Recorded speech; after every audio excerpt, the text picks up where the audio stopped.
আপনাদের ইমাম যদি না থাকেন তাহলে তো আপনারা জামানার ইমামই মানেন নাই। জামানার ইমাম আছেন না, আপনি চিনেন না এটা বলতে পারেন যে আমি চিনি না, কিন্তু আছেন তো।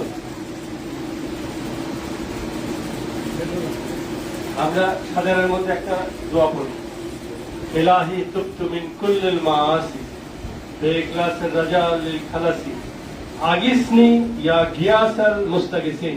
এই শব্দটা কি? গাউস শব্দটা তিন ভাবে আছে। আগিসনি, আমাকে সাহায্য করো, আগিসনি, আমাকে সাহায্য করো, ইয়া গিয়াসাল মুস্তাগিসিন, মুস্তাগিসিনদের মধ্যে হইতে হে আমার গিয়াস, সাহায্যকারীগণের মধ্যে হইতে হে আমার সাহায্যকারী, আমাকে সাহায্য করো। তিনবার আছে সাহায্য শব্দটা। মূল শব্দ হচ্ছে সাহায্য, গাউস। আগিসনি ইয়া গিয়াসান মুস্তাগিসিন। তাহলে আমরা চাচ্ছি কার কাছে? আমার সাহায্যকারীর কাছে আমি চাচ্ছি, তাই না? তো হয়তো আমি চিনি না তাকে, কিন্তু তিনি তো আছেন, অবশ্যই আমার একজন সাহায্যকারী আছেন। এই কারণেই বললাম যে হয়তো আমি চিনি না, কিন্তু অবশ্যই আমার একজন সাহায্যকারী আছেন। আর যিনি চিনেন তার জন্য তো সহজ আরো, সরাসরি তাকে চিন্তা করবেন, সরাসরি তার কাছে চাই বলবেন যে হে আমার সাহায্যকারী, আপনি আমাকে এই সাহায্য করেন। ফার্স্টেই হচ্ছে ইলাহি, হে আমার ইলাহ। তুবতু, তওবা করিতেছি, মুখ ফিরাইতেছি। দেখেন ফার্স্টে নিজে আমি তওবা করে নিলাম, মুখ ফিরাইতেছি। কি? আমার যাহা কিছু অবাধ্যতা,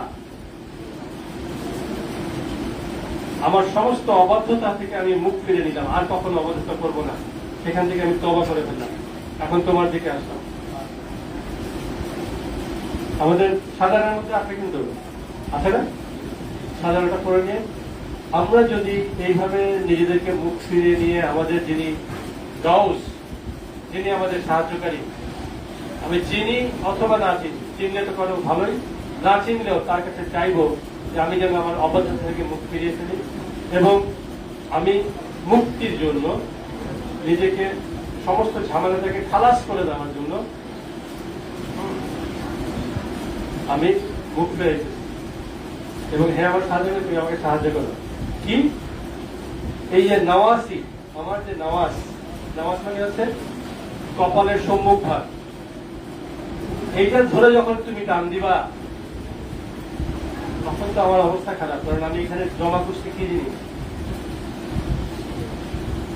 সেটা একটু অবশ্যই যত রকম বিষয় আসলে স্মৃতি,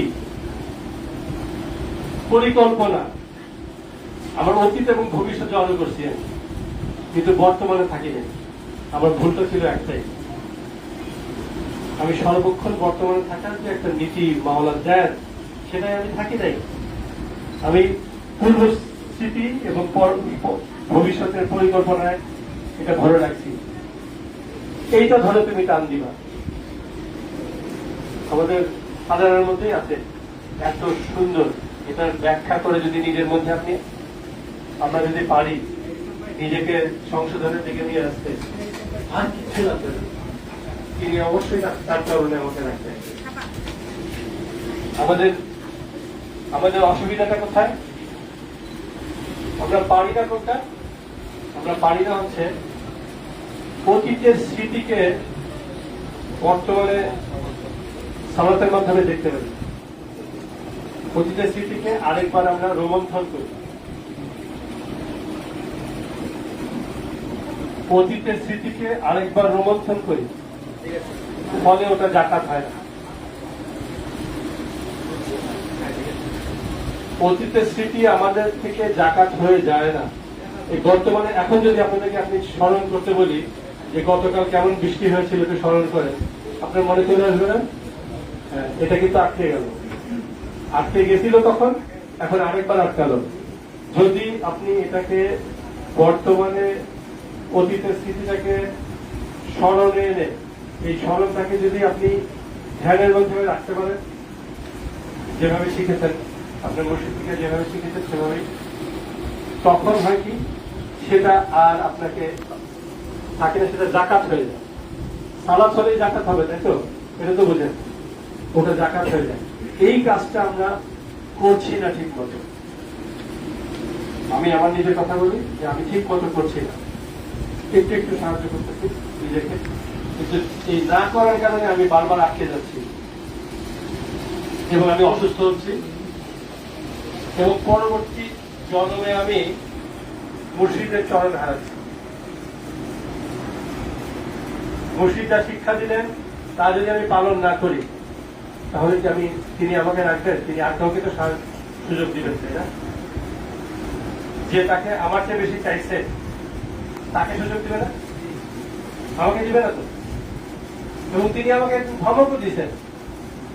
আমি তখন ছাত্র ছিলাম, বুঝতে কত বছর আগের কথা, অন্তত 30 বছর আগে তো এমএ পাস করছি।